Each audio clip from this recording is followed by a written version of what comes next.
Hello friend, good afternoon. চলো আজকে আমার রান্নার মেনুটা তোমাদের একটু দেখিয়ে দিই।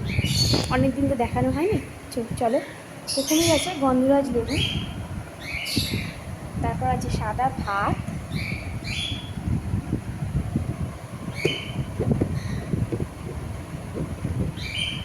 তারপর আছে শাক ভাজা। কী শাক নাম আমি জানি না, বলছিল পূর্ণ শাক, তো ওই একটা শাক ভাজা করেছি।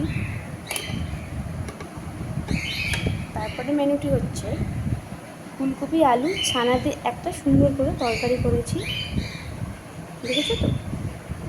আর আছে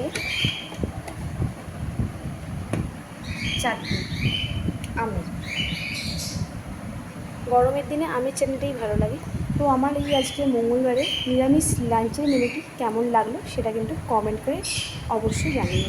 আর প্লিজ লাইক আর সাবস্ক্রাইব করো আমার চ্যানেলটি, ঠিক আছে।